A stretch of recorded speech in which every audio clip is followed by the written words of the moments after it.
오늘 약한 자로 새 일을 행하시는 하나님이라는 제목으로 하나님 말씀 증거하도록 하겠습니다. 오늘 벌써 3차 특별 새벽 집회 6째 날이고 우리 공동체 12월 특세 시작한 지는 오늘 29일차 되는 날입니다. 오늘 저희들이 이 기도의 승부 기도 집회할 때는 기억나세요? 믿음에 대해서 우리가 함께 강조하였죠. 로마서를 16일 동안 함께 살펴보게 되었습니다. 그러니까 믿음이 뭐라 그랬죠? 받아들이는 거라 그랬죠. 영접하는 거라 그랬고, 순종하는 거라 그랬고, 아멘하는 것이고, 따라가는 거라 그랬죠. 이번 사실은 3차 특별 새벽 집회의 중요한 키워드는 여러분 이미 아시겠지만 여호와의 종이라는 거예요. 여호와의 종. 여호와의 종이라는 단어를 통해서 이사야 40장부터 66장까지의 위로하시고 소망을 주시는 하나님의 회복의 손길이 여호와의 종을 통하여 일어나고 여호와의 종을 통하여 시작되고 완성된다라는 것을 우리 가운데 가르쳐주고 계십니다. 그래서 여러분 여호와의 종이라는 단어를 잘 기억하시고 여호와의 종에 대해서 오늘도 함께 나누게 될 텐데 우리가 이미 몇 가지를 나눴죠. 여호와의 종은 구원을 행하시는 분이고 세일을 행하시는 분이고 여호와의 종은 기도하는 사람이고 또 오늘 여호와의 종에 대해서 함께 나누는데요. 오늘 12절을 네 부분으로 나눠서 함께 말씀을 나누려고 합니다. 오늘 네 가지 메시지를 함께 나누길 원하는데 첫 번째 메시지를 한번 따라해 주시겠습니까? 여호와의 종은 고난받는 종이다. 여호와의 종이라는 것이 1차적으로 예수 그리스도를 말하는 것이고 2차적으로는 믿음을 지킨 남은 자들을 이야기한다고 말씀을 드렸죠. 그러니까 믿음을 지킨 남은 자라고 하면 오늘 우리를 이야기한다는 것입니다. 그러니까 이 말씀은 오늘 우리에게 주신 하나님의 말씀이시라는 것이죠. 그럼 오늘 여호와의 종은 어떠한 모습으로 나타나느냐 이걸 가르쳐 주는데 한번 따라해 주세요. 고난받는 종. 오늘 여호와의 종의 모습을 우리 가운데 보여주시는데 고난받는 종의 모습으로 우리 가운데 그 여호와의 종이 나타나셨다라는 그리고 구원을 행하시고 우리 가운데 세일을 행하신다라는 것이죠. 근데 생각해 보세요. 구원을 이루고 세일을 행하신다고 우리는 생각을 하면 그럼 엄청난 영광과 권세와 힘을 가지고 무언가 하겠구나 우리는 이렇게 생각하지만 오늘 본문의 말씀을 보면 아니라는 거예요. 그러니까 엄청난 영광과 능력과 힘으로 무언가를 제압하고 강압적으로 이끌어가는 것이 아니라 전혀 다른 모습으로 여호와의 종은 이 땅 가운데 오셨다라는 것이죠. 그 모습을 너무나도 자세하게 묘사하고 있는 내용이 2절의 말씀입니다. 2절 말씀을 다시 한번 읽어볼까요? 2절 말씀입니다. 시작. 그는 주 앞에서 자라나기를 연한 순 같고 마른 땅에서도 나온 뿌리 같아서 고운 모양도 없고 풍채도 없은즉 우리가 보기에 흠모할 만한 아름다운 것이 없도다. 아멘. 이런 거예요. 저런 사람을 통해 과연 구원의 역사가 일어날 수 있을까? 의구심이 든다라는 것이죠. 그러니까 이 땅 가운데 보내심을 받은 예수 그리스도나 우리의 모습을 보면 저런 사람들을 통해 새 일을 정말 일어날 수 있을까라는 마음과 생각, 이 의구심이 들게 한다라는 거예요. 저런 사람에게 하나님의 능력이 임할까? 저런 사람이 어떻게 우리를 구원할 수 있어? 자꾸 우리의 마음 가운데 바라보는 대상을 보면 확신이 들고 저런 사람을 통해 정말 새 일이 일어나겠다 이게 아니라 의문점이 들고 의구심이 든다라는 것이죠. 그러나 이러한 모습으로 여호와의 종은 우리 가운데 오셨고 구원을 행하셨고 세일을 행하셨습니다. 여러분 자신을 보십시오. 우리의 모습이 뭘 갖추길 원하죠? 뭔가 힘을 얻기를 원하고 뭔가 권력을 얻기를 원하고 뭔가 강한 능력을 받아서 뭔가 멋지게 사역하고 멋지게 세상 가운데 일해서 사람들에게 소위 선한 영향력을 끼치기를 우리는 원합니다. 근데 오늘 본문의 모습을 보면 예수 그리스도를 보여주시고 예수 그리스도를 따라가야 되는 우리의 그림, 목적, 목표를 보여주시는데 전혀 다른 모습을 사실은 보여주고 계시다라는 것이죠. 예수님의 길을 따르는 우리도 마찬가지입니다. 내가 구원의 통로로 쓰임받는 우리의 모습을 상상해 보면 멋진 모습, 능력인 모습, 막 힘 있는 모습, 이런 모습으로 건져내야 될 것이라고 우리가 생각을 하잖아요. 교회에서 사역할 때도 능력 있는 모습으로 나아가야 누군가를 건져낼 수 있을 거라고 생각합니다. 그래서 제가 이렇게 콜링하다 보면 늘 자주 듣는 이야기가 저 못하는데요, 저 부족한데요, 저 연약한데요. 그 이야기를 제일 많이 하십니다. 근데 하나님이 부르시는 자격 조건은 뭐냐? 연약한 자 그리고 부족한 자를 부르셔서 하나님의 일을 행하신다는 것이죠. 그런데 실제로는 어떤 사람을 통해 믿음의 역사가 일어나느냐? 고난당한 사람을 통해 하나님의 일이 진행된다는 것을 우리는 성경을 통해 볼 수 있습니다. 어떤 때는 이유가 없는 것 같아요. 이유 없이 가정에 고난이 있는 것 같고 때로는 이유 없이 육체의 질병이 있는 것 같습니다. 무슨 이유일까? 과연 무슨 이유 때문에 하나님께서 이러한 질병과 이런 가정의 어려움과 또한 나의 삶 가운데 이해할 수 없는 때로는 어려운 모습을 주시는 것일까? 그러니까 자기의 모습을 보면 자신이 나는 게 하나도 없는 것이죠. 왜냐? 이렇게 자기 자신도 추스르지 못하는 내가 무슨 일을 하겠나? 무슨 구원의 일을 하며 무슨 새 일을 하는 하나님의 사람으로 내가 쓰임 받을 수 있을까라는 이런 의구심이 드는데 오늘 본문은 이렇게 저와 여러분에게 단호하게 선포하는 거예요. 그렇지 않다라고 얘기하는 거예요. 그렇지 않다. 고난받는 종이 하나님을 의지하고 자기 아픔을 통해 하나님의 능력이 임하는 그릇이 되어진다는 것이죠. 그런 사람을 통해 공동체가 회복되고 수없이 많은 사람들이 건짐을 받게 됩니다. 한번 따라해 주시겠습니까? 하나님께서 약한 자를 사용하신다. 그런 의미에서 우리가 가지고 있는 아픔과 상처와 고난은 우리의 삶의 자산이라고 볼 수 있겠죠. 지난 한 해 동안 모든 경제 가운데 아파트도 너무 많이 오르고 주식도 너무 많이 오르고 그래서 자산이 다 많아졌다고 이야기하는데 상대적으로 박탈감을 느끼는, 나는 오히려 더 힘들고 어려워진 사람들의 삶 가운데는 점점 이 괴리를 느껴가는 것이죠. 근데 하나님은 오늘 우리에게 뭐라고 말씀하시냐면 너희들에게 자산이 있는데 그것은 고난이고 너희들이 겪고 있는 아픔이고 너희들이 돌파해 가고 있는 장애물들이라고 우리에게 말씀하고 계시다라는 거예요. 예수님의 모습이 그랬습니다. 2절의 모습이 예수님의 모습인데 흠모할 것도 없었고 강해 보이는 것도 없었고 대단해 보이지도 전혀 않았다. 풍채도 좋지 않았고 어떤 외적인 모습이 참 따라가고 싶다라고 느껴지는 외적인 매력이 없었다라는 것이죠, 사실. 근데 예수님이 부르시는 종들도 다 족족 그랬어요. 바울 공부는 굉장히 잘하고 탁월한 어떤 문벌은 가지고 있었지만 외모적으로 봤을 땐 또 굉장히 흠모할 만한 것이 아무것도 없었거든요. 예수님의 제자 베드로, 야고보, 요한 그렇게 갖추고 그렇게 대단한 이력을 가지고 이력서를 낸다고 하면 그렇게 적을 게 많은 사람들이었겠습니까? 적을 거 없는 사람들이었어요. 그러니까 우리의 기대와는 다르다라는 것이죠. 우리가 하나님을 따라간다라는 건 뭐가 깨어지는 거냐면 자기를 부인한다는 게 뭐냐면 우리는 끊임없이 그 생각 가운데 사로잡혀 있습니다. 우리 교회는 젊은이가 많으니까 뭐가 있어야지 맞습니다. 뭐가 있어야 되겠죠. 근데 하나님이 나를 부르신 하나님의 자녀라는 정체성을 가질 때 해야 할 것과 멈춰야 될 것이 분별이 되기 시작한다는 것이죠. 다 하는 게 아니에요. 다 안 하는 것도 아니고. 자녀를 양육할 땐 마찬가지 아닙니까? 나중에 젊은이들 그래요. 나는 엄마 아빠처럼 그렇게 안 키울 거야. 나는 애를 자유롭게 키울 거고 나는 되게 인격적으로 키울 거고 아이들이 하고 싶은 대로 나는 이끌어 줄 거고 나는 굉장히 좋은 친구 같은 엄마, 친구 같은 아빠가 되어 줄 거야. 그게 과연 맞을까요?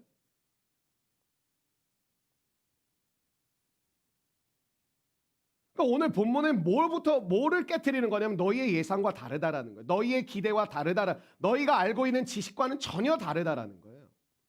예수님이 부르신 사람들의 모습을 자세하게 보여주는 장면이 고린도전서 1장 26절부터 28절까지의 말씀입니다. 이래요. 형제들아 너희를 부르심을 보라. 그러니까 우리가 부르심에 대해서 볼 때 모세의 부르심, 이사야의 부르심, 바울의 부르심도 봐야 되지만 전 특별히 우리가 이 신약 시대를 살고 있고 성령 시대를 살고 있는 우리가 이 고린도전서 1장 26절부터 28절의 말씀을 보며 우리의 부르심을 돌아봐야 된다고 생각합니다. 형제들아 너희를 부르심을 보라. 육체를 따라 지혜로운 자가 많지 아니하며 능한 자가, 능력 있는 자겠죠. 능한 자가 많지 아니하며 문벌 좋은 자가 많지 아니하도다. 그러나 세상은 이런 것을 본다라는 거예요. 그러나 하나님께서 세상에 미련한 것들을 택하사 지혜 있는 자들을 부끄럽게 하려 하시고 세상에 약한 것들을 택하사 강한 것들을 부끄럽게 하시며 하나님께서 세상에 천한 것들과 멸시받는 것들과 없는 것들을 택하사 있는 것들을 폐하려 하시나니. 그럼 이 말씀을 들으시면 오해하세요. 그럼 우리 아무 준비 안 하고 하나님이 약한 자, 연약한 자, 부족한 자 쓰시니까 내가 그렇게 막 열심히 공부할 필요도 없고 막 경력을 쌓을 필요도 없고 내가 그렇게 자격증 따고 만들 필요가 없겠구나 이렇게 생각하는데 보세요. 우리가 하나님의 부르심을 받을 때 이 말씀을 보면 사실 기분이 좀 나쁩니다. 하나님께 쓰임받는 내가 그럼 난 지혜 없는 자인가? 나는 문벌이 없어서 하나님 나를 부르셨나? 난 능력이 없으니까 나를 쓰시나? 나는 미련하니까 듣기 싫은데 지혜가 없으니까. 여러분 구원을 어떻게 받으셨죠? 완전히 부패하고 타락한 우리를 부르셨다라는 것을 여러분 그래서 구원의 출발이 없으면 그래 계속 얘기하는 게 여호와의 종을 통해 뭐부터 하겠다라는 거. 이스라엘 백성들 다 구원받은 사람들인데 다시 뭐예요? 그 구원의 감격으로 돌아가게 하시겠다라는 거. 하나님이 누구신지, 너희의 정체성이 무엇이었는지 거기서부터 다시 시작하자라는 거예요. 회복과 치유는 어디서부터 하는 거냐? 하나님 치유해 주세요. 직장 합격하고. 하나님 치유해 주세요. 결혼해서 치유해 주세요. 내가 원하는 걸 들어주셔서 하는 게 아니라 다시 리셋하라는 거예요. 처음부터. 내가 누구인지, 하나님이 누구신지를 분명히 깨닫고 거기에서부터 분명한 시작과 매듭을 짓고 시작을 하게 하시는 하나님의 능력 가운데 나아가는 것입니다. 왜냐? 자기가 능력 있고 지혜를 쌓으려고 하면 뭐예요? 하나님 없다라는 거예요. 하나님 없이 준비되어지고 하나님 없이 본인이 경력을 쌓고 하나님 없이 자기에게 집중되어진 그 삶에는 하나님의 부르심을 받아 살아가는 삶이 아니라는 것이죠. 하나님의 부르심을 받으면 하나님이 하라고 하시는 게 있습니다.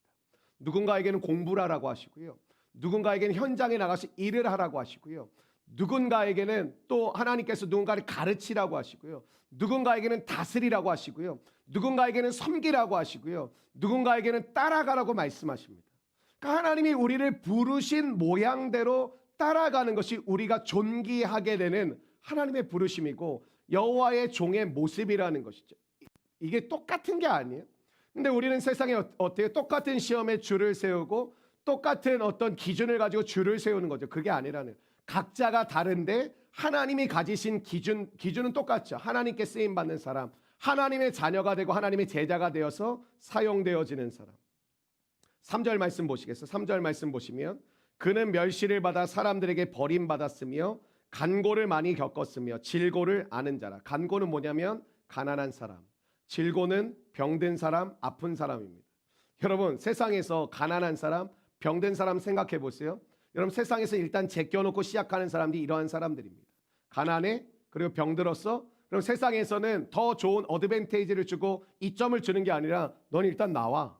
넌 일단 저리 가 있어. 정 필요하면 내가 너 써줄게. 정 없으면 너 한번 내가 생각해 볼게. 그러한 대상이 간고와 질고를 받고 있는 자들입니다. 병든 사람을 누가 선택합니까? 가난한 사람은 누가 먼저 선택합니까? 똑같은 대상이 있다면. 그래서 이력서를 받고 쭉 먼저 보는 게 뭐예요? 학력과 이력을 보는 게 뭐예요? 똑같은 나이고 똑같은 상황이라면 더 좋은 사람을 뽑겠다라는 건 그걸 뭐예요? 그 가난한 것보다는 좀 괜찮은 사람. 그리고 병든 사람보다는 건강한 사람.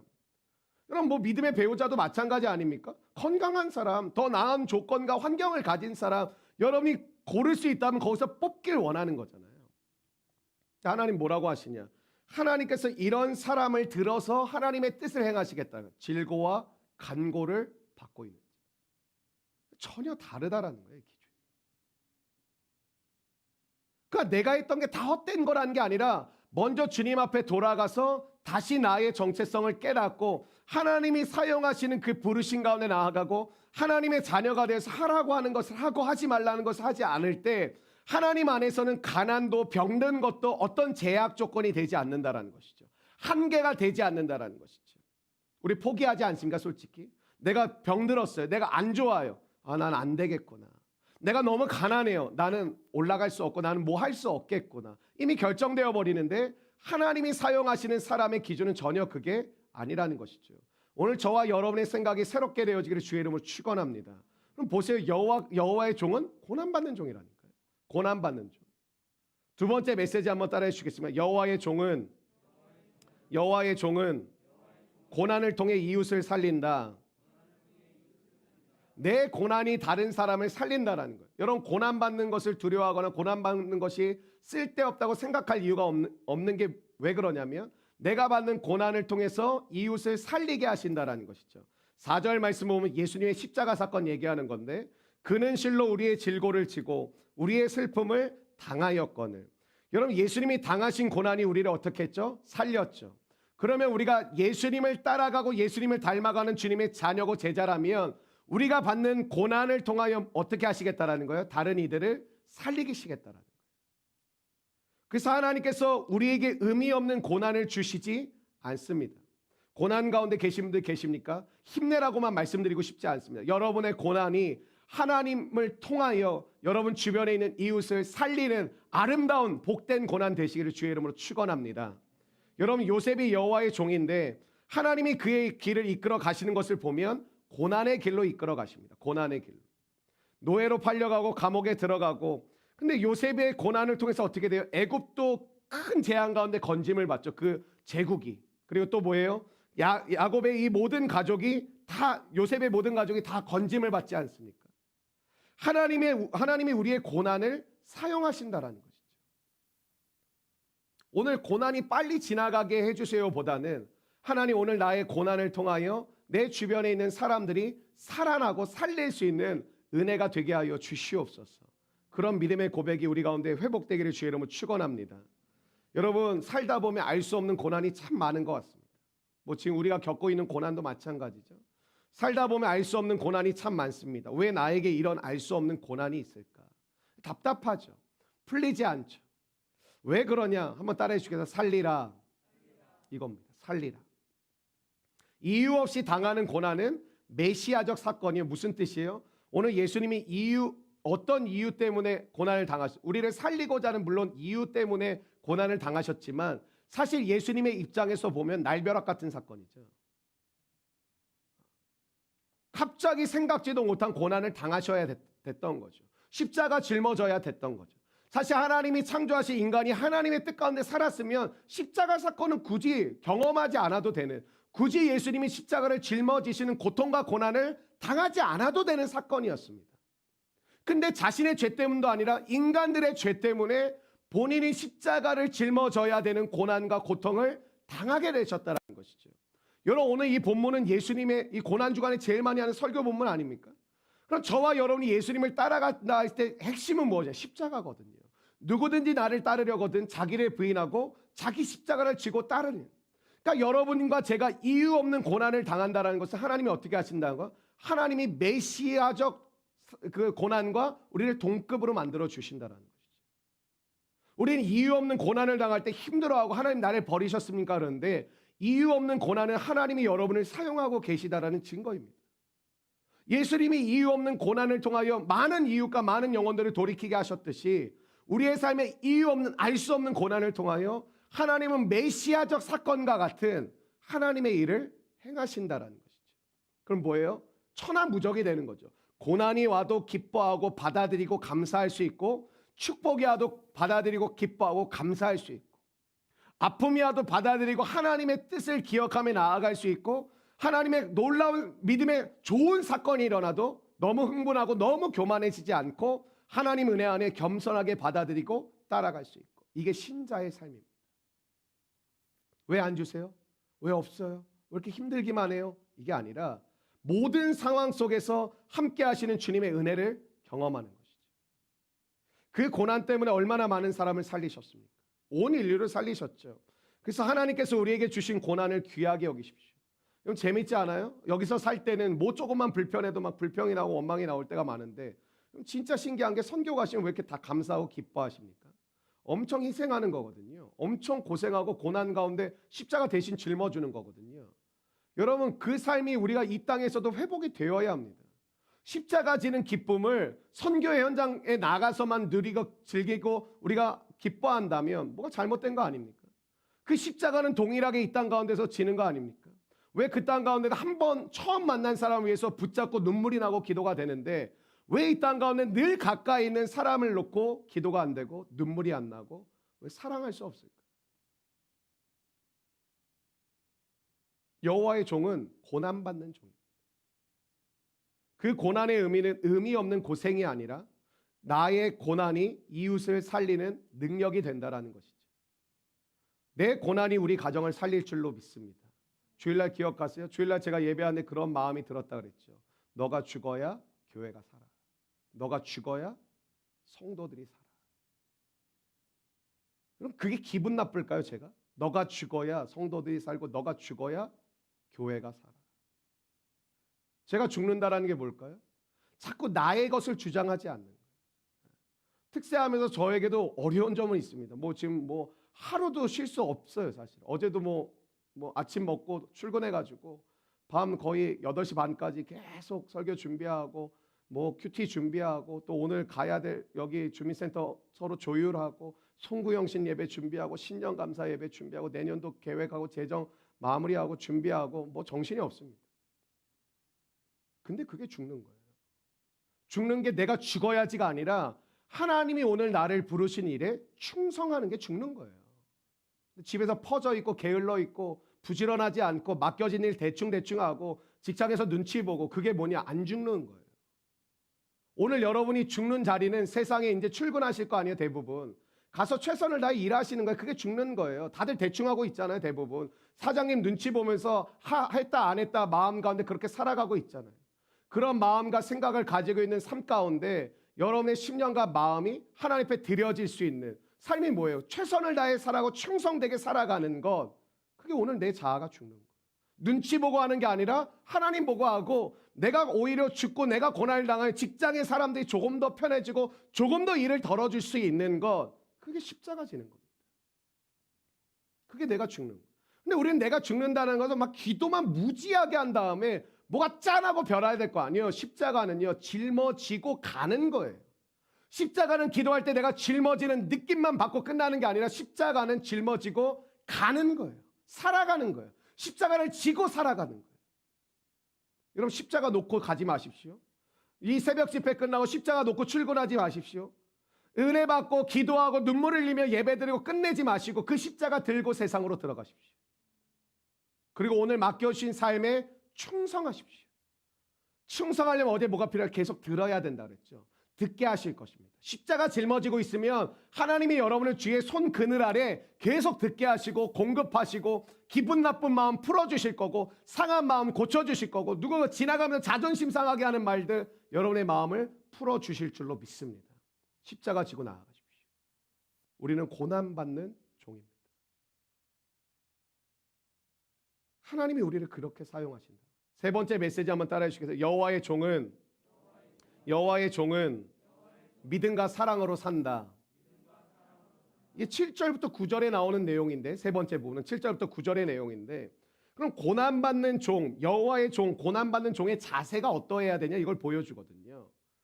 크게 보면 하나님께 대해서는 믿음이고 사람에 대해서는 사랑이다. 이게 끝이에요. 하나님께 대해서는 믿음이고 사람에 대해서는 사랑이다. 우리가 하나님의 일을 하면 하나님의 뜻을 이루지 못하는 이유는 여러 가지 이유가 아니에요. 하나님에 대한 믿음이 없기 때문이고 사람에 대한 사랑이 없기 때문이에요. 제가 늘 이야기하죠. 말로만 하는 사람들이 참 많은 세상이라고 생각해요. 교회도 마찬가지예요. 말로는 이렇게 해야 되고 저렇게 해야 되고 뭐 이렇게 해야 교회가 세워지고 이런 게 필요하고 그리고 직장 가서도 여러분 말들은 되게 많죠. 그게 뒷담화라는 게 왜 말이 많다라는 거거든요. 뭐 우리 회사는 이런 거 안 해주고 복지가 어떻고 뭐 저 팀장 정말 속 터지고 뭐가 어떻고 사장님은 어떻고 부하 직원은 어떻고 따라오는 직원들은 어떻고 왜 말이 많겠어요? 우리 가운데 두 가지를 점검해야 되는 하나님에 대해서는 믿음이 필요하고 사람에 대해서는 사랑이 필요하다라는 것이죠.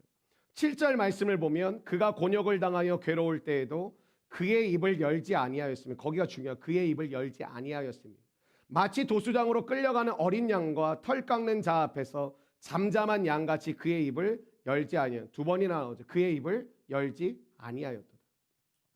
도살장으로 끌려가는 양과 같이 예수님이 십자가 지시러 가시는데 창질을 당하고 채찍질을 당하고 욕을 뱉고 침뱉음을 당하고 온갖 조롱과 멸시의 소리를 듣는데 예수님이 어떻게 하셨다고요? 그의 입을 열지 않으셨다.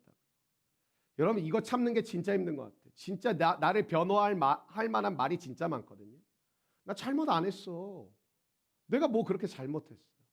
나를 변호하고 남 탓하면서 나의 잘못이 아닌 걸 증명하고 싶은 마음이 우리 마음에 진짜 많습니다. 특별히 왜 관계 가운데 우리가 상처를 받겠어요? 내가 잘못하진 않은 왜 나한테 뭐라 그러고 내가 실수한 거 아닌데 왜 내가 떠넘겨서 내가 책임져야 되냐는 것이죠. 여러분 주변에 능력 없는 이웃이 있으면 여러분 굉장히 힘드시죠. 직장에서도 고문관과 같이 일 잘못하는 사람이 여러분의 팀이면 그럼 누구 씨가 하세요. 누가 씨가 좀 도와주세요. 속에서 열불이 나는 거죠. 쟤는 지 것도 못해가지고 왜 이렇게 피해를 줘. 왜 이렇게 힘들게 만들어. 그게 예수님이었어요. 온 인류가 예수님께 피해를 드리는 거죠. 온 인류가 예수님께 떠넘기는 거죠. 예수님이 근데 십자가 지시면서 얼마나 할 말이 많으셨겠습니까? 우린 능력이라도 없지만 예수님은 모든 것을 감당할 수 있는 능력이 있으시죠. 십자가에 달린 채 6시간을 매달려 있는데 6시간 내내 밑에서 하는 소리들이 보여요. 저주받을. 야, 네 선지자라면 내려와 봐. 장난 아니야? 너 그렇게 죽는 게 너 그게 마땅한 거냐? 아유, 입만 살아가지고. 아유, 기적 그것도 사기지. 무슨 최면술이지. 엄청난 이야기를 들었을 거예요. 한두 시간이 아니라 매달려 있는 채 6시간. 정신은 혼미해져 가고 온몸에 물과 피는 쏟아져 가고 온 기력은 쇠하져 가고 온 곳에 통증과 고통의 흔적들이 계속 욱신욱신거리고 뭐가 잘라지는 느낌이 들고 뭐가 터져 나가는 느낌이 들고 소리치고 싶으셨을 거예요. 십자가에 달리신 예수님 소리친 거 없습니다. 사람들이 뭐라 하는데 한 번도 대꾸하지 않으십니다. 그게 다 뭐예요? 자기 증명, 자기 변호거든요, 사실. 근데 그거 충분히 할 수 있는 분인데도 안 하십니다. 여러분 제 마음 압니까? 여러분 제가 누군지 압니까? 보여줄까요? 내가 뭘 잘못했습니까? 근데 오늘 도살장으로 끌려가는 양과 같이 털을 깎는 양과 같이 예수님 뭐라 그래요? 한마디도 안 하십니다. 그의 입을 열지 아니하였느니. 하나님의 일이 완성될 때 때론 저도 저의 실수를 많이 보는 게 그거예요. 입을 열고 싶은 거예요. 기분이 너무 나쁘니까. 화가 때론 너무 나니까. 내가 너무나도 다 덮어 씌우는 것 같으니까. 얘기하고 싶은 거죠. 얘기하고 싶죠. 소리치고 싶고. 근데 예수님께서 왜 입을 열지 않으셨느냐? 왜 예수님을 따라간 우리도 입을 열지 않을 수 있는 것이냐? 예수님은 딱 이거 하나만 있는 거예요. 이것을 통해 하나님의 뜻이 이루어질 것을 믿기 때문에. 그러니까 나의 뜻을 이루는 사람은 쉴 새 없이 말을 합니다. 여러분 뒷담화하는 사람과 가까이 지내지 마세요. 그 사람 자아가 굉장히 강한 사람이에요. 다 남 잘못을 보면은. 좋죠. 왜 뒷담화를 들어주는 그 한 사람은 편을 들어주면 모르는 거예요. 그것도. 등 돌리는 순간 어떻게 대해야 할지 아무도 모르는 거예요. 내가 뒷담화 안 하는 것으로 만족하지 마시고 분위기를 역전시킬 수 있는 하나님의 사람들이 전 필요하다고 생각해요. 그러니까 대부분의 신자들이 지금 하는 태도가 굉장히 그냥 소극적이죠. 그냥 내가 뒷담화 안 하는 정도, 나는 그냥 바르고 나는 착하고 그래도 나는 좀 이렇게 친절하게 하는 정도로 우리는 그것을 하나님의 사람의 기준으로 삼고 있죠. 아니요, 분위기를 역전시키라는 거예요. 삶을 뒤집어 엎으라는 거죠. 직장의 분위기, 가정의 분위기, 모든 것들, 공동체의 것들을 새롭게 하는 하나님의 통로로 하나님 앞에 나아가는 거예요. 적극적으로 순종하는 저와 여러분 되시기를 축원합니다. 누구를 위해서 내가 죽는다는 건 참 쉽지 않아요. 참 쉽지 않아요. 저에게는 이 집회 같은 게 그렇거든요.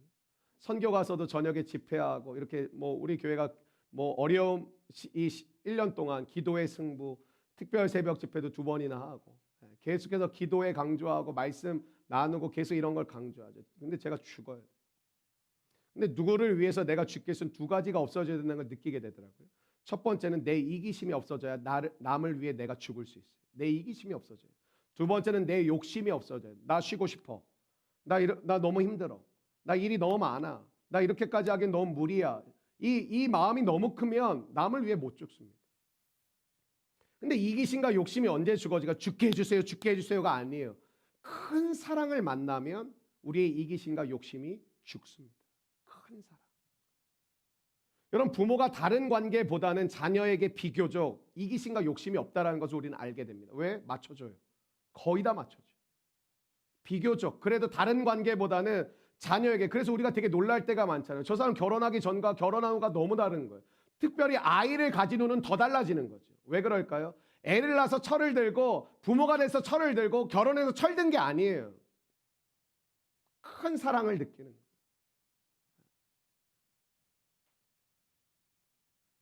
그러니까 이기심과 욕심이 없으니까 다른 사람에게 안 보여주는 행동들이 나타나죠.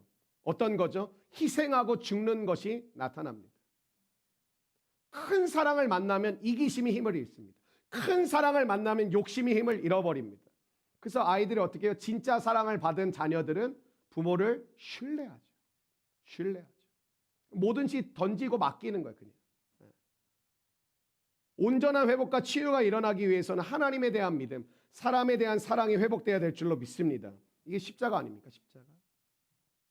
저는 특별히 우리 공동체 리더십들, 뭐 성도들도 마찬가지지만 리더십들 또 저도 일과 사역의 질적인 성장이 일어나야 된다고 생각을 하는데, 근데 이건 테스트를 몇 가지 해보면 금방 드러납니다. 3가지 질문해보면 딱 되는데 이건 제 자기 점검 표이기도 하거든요.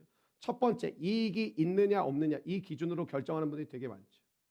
그러니까 뭐예요? 자기 이익이 걸린 문제는 되게 잘해요. 교회 안에서. 내가 속한 부서라든지 내가 속한 팀이라든지 내가 해야 되는 것에는 굉장히 적극적으로 하죠.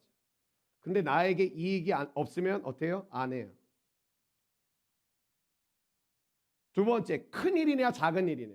교회도 그렇고 어느 공동체든지 큰 일에는 사람들이 몰려듭니다. 제가 하겠다 그래. 제가 하겠다. 성과 낼 수 있는 만한 일은 다 자기가 하겠다 그래. 드러나고 앞에 나오는 일은 본인들이 하겠다 그래. 근데 작은 일, 잘 보이지 않는 일에는 소홀히 한다 그래. 개인적으로도 그렇죠. 여러분에게 큰 일은 열심히 하지만 작은 일에는 소홀히 할 때가 많습니다. 세 번째, 눈에 보이냐 안 보이냐. 보이는 일은 최선을 다하고 보이지 않는 일을 할 때는 흐트러질 때가 많습니다. 여호와의 종은 이 테스트를 통과해야만 고난을 받는 종이 될 수 있습니다. 우리의 목적과 목표 그림이 뭐라 그랬어요? 예수님이라고 그랬죠. 예수님과 같은 자세로 나아갈 때 예수님과 같은 능력을 하나님이 우리 가운데 부어주실 줄로 믿습니다. 주님은 오늘도 우리에게 여호와의 종의 태도와 능력을 주시는 줄로 믿습니다. 마지막 네 번째 메시지 한번 따라해 주시겠어요? 여호와의 종은 받은 것을 나누고 전한다. 오늘 10절부터 마지막 12절까지 결과에 대한 부분인데 10절에 이렇게 나옵니다. 여호와께서 기뻐하시는 뜻을 성취하리로다. 11절, 그가 자기 영혼에 수고한 것을 보고 만족하게 여길 것이라. 이건 예수님이 하신 말씀과 똑같아요. 구약에 나오는 이 표현이 뭐냐? 다 이루었다. 다 이루었다. 다 이루었다. 예수님께서 구원의 길을 활짝 열어주셨습니다. 여러분 붙드십시오. 예수님의 보혈로 구원받지 못할 사람은 없습니다. 말씀만 들어가면 모든 사람이 다 살아날 수 있습니다. 그런데 문제는 뭐냐? 공급에는 문제가 없어요. 하나님은 변함없이 끊임없이 우리 가운데 말씀으로 은혜로 사랑으로 오래 참음으로 공급해 주십니다. 근데 뭐에 문제가 있냐? 분배의 문제가 있어요. 분배. 무슨 뜻이냐? 예수님께서 무한대로 우리에게 구원의 은혜를 공급해 주세요. 그럼 우리 한 사람 한 사람이 그 사랑을 받고 회복되는 문제가 아니라 뭐예요? 분배해야 돼. 그 내년도 비전 주신 비전이 뭐예요? 성령으로 회복되어 치유하라는 거예요. 이 말씀이 어떠한 의미냐면 성령으로 우리가 회복되고 우리가 주님 안에서 변화되는 것이죠. 그리고 뭐 해야 되는 거예요? 분배해야 된다는 거예요. 분배해야 된다. 치유자로 나아가야 된다는 것이죠. 여러분 달란트 비유 아시죠? 5달란트, 2달란트, 1달란트. 이게 무슨 뜻입니까? 열심히 사용하라는 거예요. 열심히 사용하라. 5달란트 받은 사람, 2달란트 받은 사람 뭐예요? 그 5달란트 남겨 2달란트 남겼다는 뭐예요? 그걸 열심히 사용하는 거죠. 하나님이 내게 주신 거 맡겨주신 거 사용하라는 거예요. 여러분 질문 드리고 싶습니다. 여러분에게 맡겨주신 달란트는 사용되어지고 있습니까? 사용되어지고 있습니까? 여러분 3차 특별 새벽 집회를 통해 우리가 큰 은혜를 누리고 있습니다. 그렇다면 왜 가만히 계십니까? 왜 가만히 계십니까? 받은 은혜를 나누고 전해야 되겠죠. 정말 은혜를 받았다면 옆에 있는 사람들이 거룩한 충격을 느끼기 시작해야 되겠죠. 내 남편이 내 아내가 달라졌어. 여기 우리가 달라졌어. 낙심하고 좌절했던 사람들이 어제 본문에 보면 뭐예요? 여러분들에게 몰려들게 하신다는 거예요. 몰려들게 하신다. 여호와의 종인 여러분을 통해서 뭐예요? 회복시키는 일이 일어난다. 근데 은혜는 받았는데 자기만 먹고 끝날 때가 많죠. 그렇게 되면 어떻게 되냐? 그 은혜는 썩어버립니다. 여러분 만나 똑같은 원리 아니에요? 만나 주신 거 오늘 주신 거 먹고 없애라는 거죠. 근데 혹시 내일 안 주실까봐 더 2배나 걷어놨죠. 근데 어떻게 해요? 썩어버려요. 욕심 부리지 말라라는 거예요. 나는 신실하게 공급할 거고 정확한 타이밍에 공급할 거니까 욕심 부릴 필요 없고 두려워할 필요 없다라는 거예요. 공급해 줄 거니까. 너에게 준 거 쓰라는 거예요. 그럼 또 채운다라는 거예요.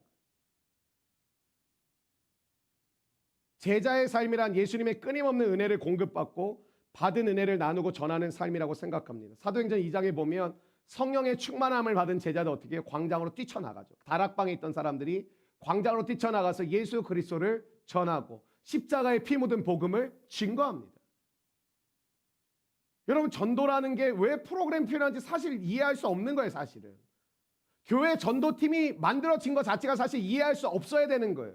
왜냐 예수 그리스도를 믿는 모두는 그 받은 복음을 내 안에 가둘 수가 없는 거예요. 왜? 나보다 큰 은혜를 받았고 나보다 큰 복음이 내 안에 들어왔기 때문에 감당할 수 없이, 주체할 수 없이 전하지 않고는 견딜 수가 없는 거예요, 사실. 그게 복음의 능력이에요. 근데 우리는 전도 한 번 하면 벌벌벌 떨죠. 전도 훈련 받아야 되고, 전도 어떤 메시지 받아야 되고, 어떤 내가 훈련 안 받아서 난 전도 못 한다고 얘기하죠. 왜요? 여러분, 사도 바울이 예수님 핍박하는 사람이었습니다. 사도 바울이 다메섹으로 가는 길 위에서 예수 그리스도를 빛으로 만나죠. 근데 그가 아나니아를 통해서 그 눈에 비늘 같은 것이 벗겨지고 예수 그리스도가 누구신지를 분명히 경험하게 되자 어떤 일이 벌어지죠? 사도행전 9장 20절에 보면 즉시로, 이 단어가 중요해요. 즉시로 하나님의 은혜를 체험한 그 즉시로 어떻게 해요? 집에서 조용히 묵상하더라? 아니에요. 사도행전 2장의 제자들과 같이 각 회당에서 예수가 하나님의 아들이심을 전파한. 보세요. 각 회당이라고 이치 템플이라고 써 있거든요. 왜 그렇게 표현하는지 아세요?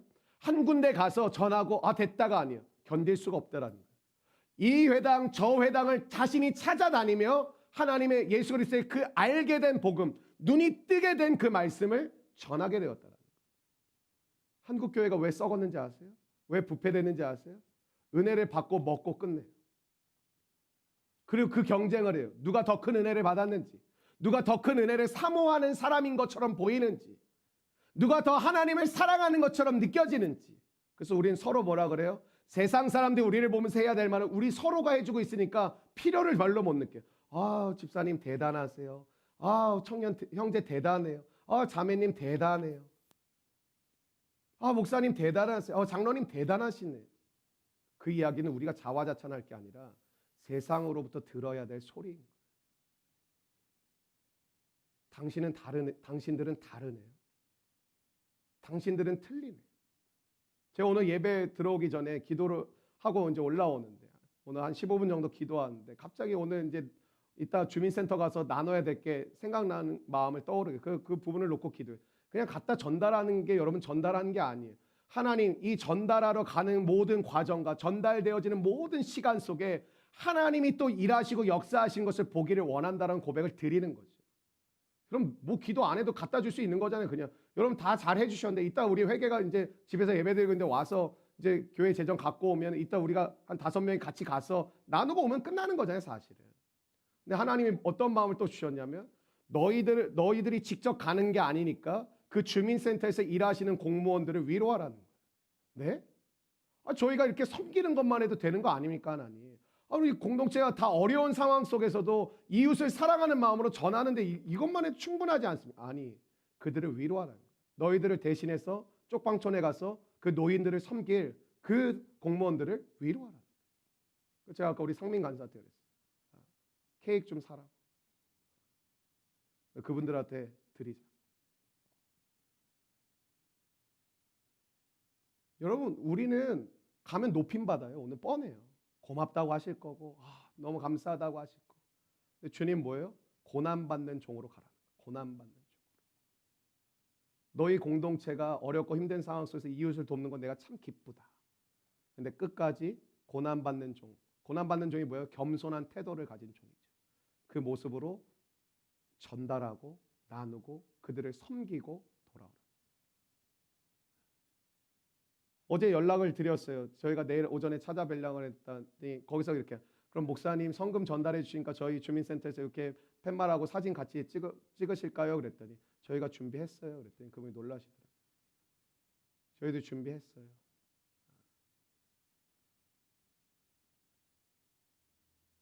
여러분, 오늘 우리의 삶 가운데 이 정도면 됐어가 아니라 뭘 더 할 수 있을까로 하나님은 들어가길 원하시는 거예요. 뭘 더 할 수 있을까?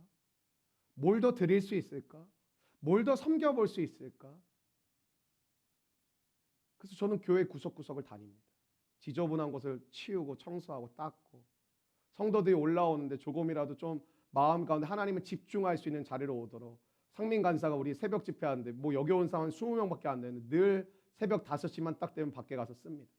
앞에 담배꽁초들, 쓰레기들 정리합니다. 왜? 성도들이 올라오는데 막 담배꽁초가 앞에 질비하고 당구장하고 PC방이 있으니까 늘 엄청 많거든요. 성도들이 올라오는 발걸음에 막 그 질비하고 널려 있는 그 마음을 섬기는 거죠. 올라오면서 다른 마음, 헛된 생각 들지 않도록. 왜 이렇게 지저분해? 왜 이래? 이게 아니라 하나님 앞에 정돈된 마음으로 여기까지 왔는데 올라오시도록. 사랑하는 여러분, 여호와의 종은 고난받는 종이죠. 여호와의 종은 고난을 통해 이웃을 살리는 종입니다. 여호와의 종은 믿음과 사랑으로 사는 종입니다. 여호와의 종은 받은 것을 나누고 전하는 종입니다. 하나님이 오늘 우리 가운데 구체적으로 말씀해 주셨는데 이 구체적인 말씀 가지고 오늘 여러분 세상에 나아가 그 믿음의 삶을 살아가시는 저와 여러분 되시기를 주의 이름으로 축원합니다. 이틀밖에 남지 않았습니다. 끝까지 몰입하길 원하고 더 날카로운 집중력과 하나님을 사랑하는 마음으로 우리가 주 앞에 서기를 원합니다. 그리고 끝나면 1월 1일 날 이제 좀 쉬어야지, 일날 쉬어야 안식하시고 쉬십시오. 근데 퍼지지 마십시오. 여러분의 리듬을 다시 깨지 마십시오. 어렵게 찾은 리듬을 회복하십시오. 저도요, 이렇게 늘 9시, 10시 이렇게 집에 가면 저도 모르게 늘 TV를 켜는 것 같아요. 근데 이게 보다가 이게 잠들 때도 많은 것 같고, 하루 종일 다 하고 갔으니까. 근데 어제 그런 생각이 들었어요. 오늘 새벽에 제가 3시 50분에 눈이 떠졌는데, 4시 50분에 눈이 떠졌는데, 3시 50분에 눈이 떠졌는데, 떠져서 생각이 드는 마음이 허무하다란 마음. 그게 나를 채울 수 없다라는 거예요. 그리고 예배 가운데 달려가고 싶은 마음들을 하나님이 부어주신다. 왜? 이게 채워주신 거예요. 여러분 늦게까지 영상 보고 TV 보는 것도 대단한 헌신이에요. 여러분의 모든 집중력을 다 거기다 쏟고 여러분의 모든 힘을 거기다 쏟아서 나머지를 못하게 만드는 거거든요. 우리의 힘은 제한되어 있어요. 여러분 젊다고 다 모든 거를 맨날 며칠 밤샐 수 있는 게 아니에요. 이제 우리의 힘은 제한되어 있어요. 사용할 수 있는 범위가 왜 심플하게 예수님 사전 내가 다 관심 갖고 살 수가 없다라는 거예요. 내 힘과 내 시간이 제한되어 있으니까. 하나님 주신 시간과 힘을 어디에 쏟을 것인가? 여호와의 종은 고난받는 종. 여호와의 종은 나의 고난을 통해 이웃을 섬기고 사랑하는 종. 여호와의 종은 믿음과 사랑으로 살아가는 종. 여호와의 종은 나에게 주신 그 복음의 은혜를 나누고 전하는 종. 오늘 이렇게 살아가실 수 있는 저와 여러분 되시길 주의 이름으로 축원합니다.